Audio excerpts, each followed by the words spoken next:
Hi, this is TW Huang. Today I'm going to talk about dynamic task graph programming, DTGP in Taskflow. This is a very powerful model in Taskflow to help you parallelize difficult problems in a dynamic environment. This is the takeaway for today's presentation.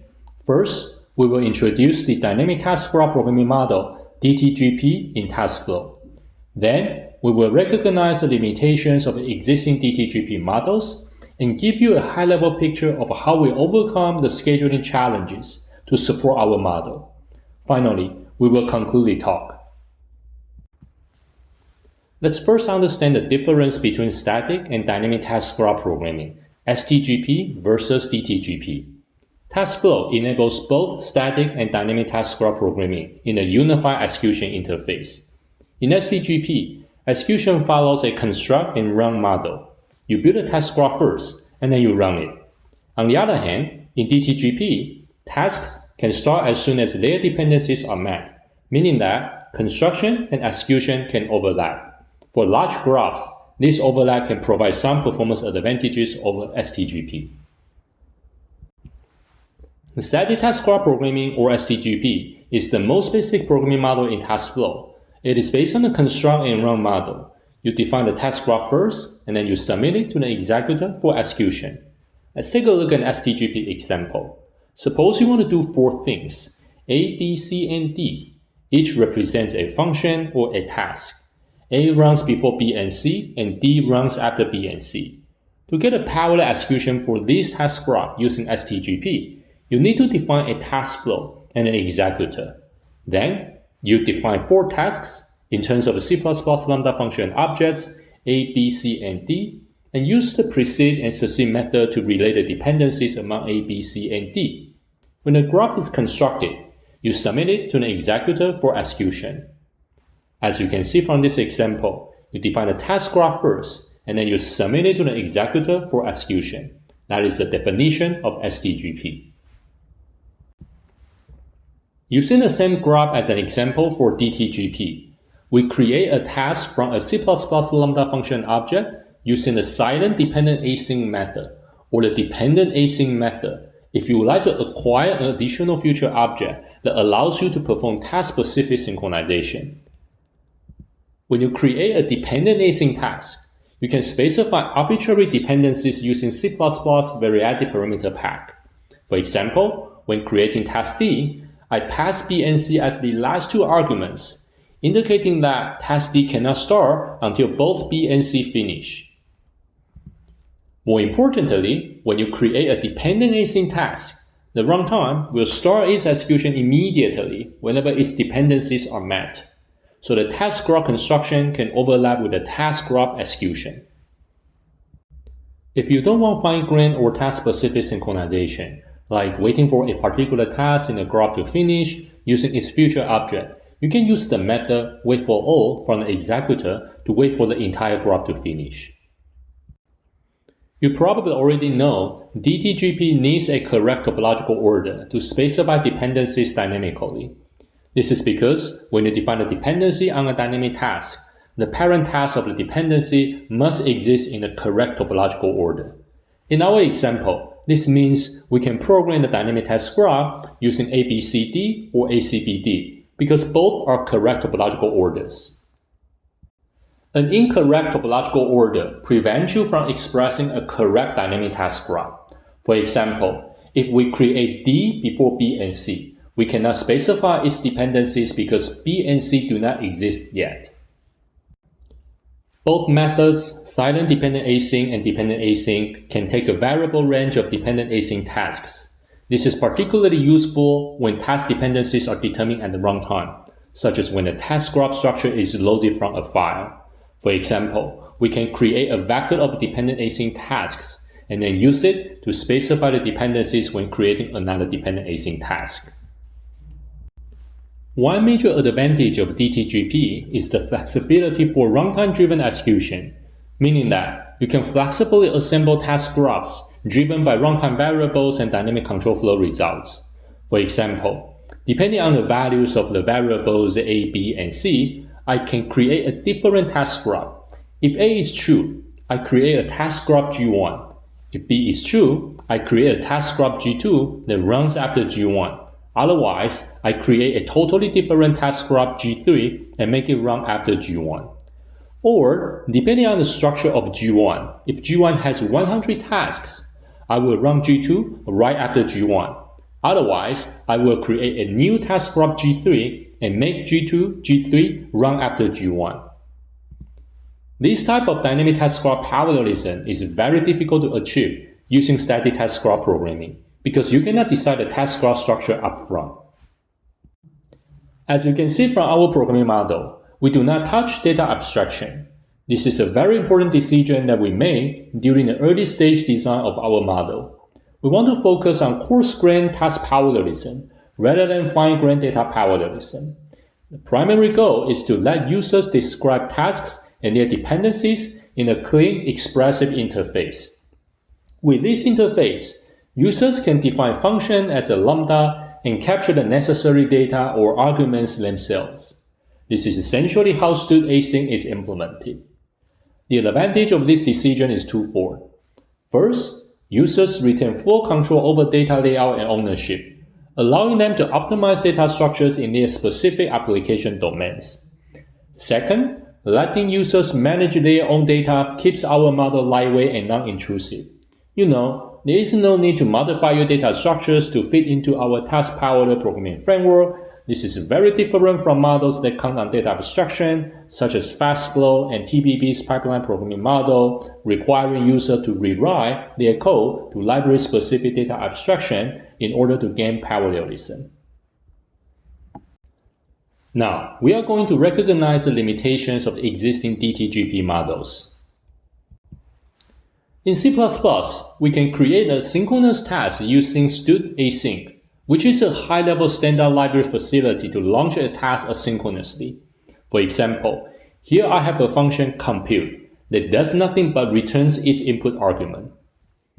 We use std_async to asynchronously run a function compute on a new thread.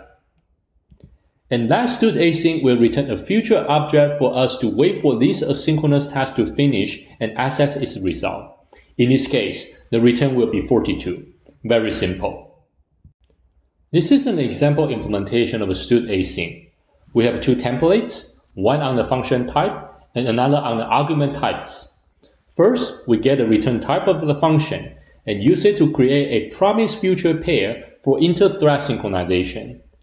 Basically, I promise you I will run your function and you can access the result from the future object. Next, we create a thread from a lambda that captures the function and its arguments and invoke the function in the body. Then, we detach the thread to mimic the fire and forget behavior of std_async. Finally, we return the future to the caller. With std_async and std_future, we can build a task graph to handle asynchronous tasking with dependencies, also known as dynamic task graph parallelism. That is because std_future allows us to perform task-specific synchronization. For example, suppose my task graph has 4 tasks, A, B, C, and D, and 4 dependencies. A runs before B and C, D runs after B and C. To ensure correct execution, we need to wait for A to finish before launching B and C asynchronously. Similarly, before launching D asynchronously, we need to wait for B and C to finish. As a result, by properly synchronizing tasks using future.wait, we can create a task graph dynamically. Let's take a look at the same task graph, but implemented using the C++ sender-receiver model, which is a standardized abstraction for composing tasks and dependencies. Here we use static thread pool to schedule tasks on a pool of worker threads. We create a sender task for A and synchronize its execution before launching 2 parallel sender tasks B and C. Then we use when_all to wait for both B and C to complete before creating the final sender task D. Finally, we synchronize once more to complete the task graph. This slide shows the same graph, but implemented using TBB library with task group, which is a class to create asynchronous tasks and wait for their completion. First, we create a task group TG, and then use the run method to create 4 asynchronous tasks A, B, C, and D. Similarly, we need to wait on A before running B and C, and wait on B and C before launching D. Again, this slide implements the same graph by using OpenMP's task dependency clauses, which leverages compiler directives to define tasks and dependencies for parallel execution. Inside the OpenMP parallel region, we define dependency handles in 4 integers, A_B, A_C, B_D, and C_D that represent the task dependencies from A to B, A to C, B to D, and C to D, respectively. Then, we specify the task dependencies using in and out clauses when creating an OpenMP task. For example, Task A has 2 outgoing dependencies on B and C. Task D has 2 incoming dependencies from B and C. With these OpenMP directives, the compiler will insert parallel code that launches asynchronous tasks and enforces their dependencies. Finally, this slide shows the implementation using OpenSilk, which is a fork-join programming model that relies on compiler-generated parallel code using keywords like silk_spawn and silk_sync. In this example, after running task A, we spawn a child thread on task B using silk_spawn, continue with C in the main thread, and then synchronize both B and C using silk_sync before running task D. Similar to OpenMP, you need a compiler that supports OpenSilk syntax to run this code. So far, we have seen many different asynchronous tasking models to create task graph dynamically. While each has its own advantages in certain domains, they frequently come with the following limitations that prevent us from fully utilizing the potential of dynamic task graph parallelism. First of all, if you pay attention to some of the existing models that we just talked about, like C++ execution control library, tasks and their dependencies are decoupled from each other during the task graph construction. If dependencies are not expressed alongside the task creation logic, it is very difficult to reason about the overall task graph structure. Without a clear dependency structure, the runtime loses many opportunities to optimize task placement and load balancing when constructing a synchronous task. Second, correct placement of wait call is left to programmers. Programmers must determine a correct synchronization order at a very fine-grained level. In the worst case, the number of wait functions is equal to the number of dependencies in your graph. And you can imagine that placing those wait functions can be very messy when the graph becomes very complicated. Besides, in practice, many applications only care about the completion of the entire task graph instead of intermediate tasks, making such fine-grained waiting unnecessary, costly, and buggy. Third, existing models have very limited support for building task graphs in a highly dynamic environment, such as those whose structures, dependency, and task content are highly dependent on runtime variables or dynamic control flow results. For example, OpenMP is not a good fit for this scenario because it relies on static compiler directives to generate parallel code. If the graph structure depends on dynamic control flow, it becomes very difficult to use OpenMP. Finally, some models may require a non-standard C++ compiler to generate parallel code, such as OpenMP and OpenSilk, which can have portability issues across different platforms. Now, I'm going to give you a high-level picture of how we overcome the scheduling challenges to support our model. To schedule a dynamic task graph, there are 3 challenges to overcome. First, ABA. A dependent async task must exist correctly. We cannot specify a dependency that points to an invalid memory location. Second, data race. Because task graph construction and execution in DTGP can happen simultaneously, multiple workers may concurrently access the successor of a dependent async task. We must prevent data race. Finally, synchronization. Applications may issue fine-grained wait calls at any time, so we need to ensure synchronization does not introduce significant overhead. Let's take a look at the challenge number 1, ABA. ABA means every time you specify a task dependency, such as the task B depending on A over here, that task A needs to refer to the right task A. This is because in dynamic task graph programming, when task A is created, it may start immediately and finish before you want to use it. Now, if task A finishes really quick, and its resources are reclaimed by its running worker due to memory pool optimization or object recycling, then that task A you refer to may not be the original task A, even though it has the same memory address. This is the classical ABA problem. To solve this problem, we have introduced a special handle called async task that requires the application to retain a shared ownership of each dependent async task needed. This async task handle acts like a stewed share pointer to ensure tasks will stay alive when they are used. With this shared ownership, we can guarantee that any specified task dependencies will exist correctly and will not have the ABA problem.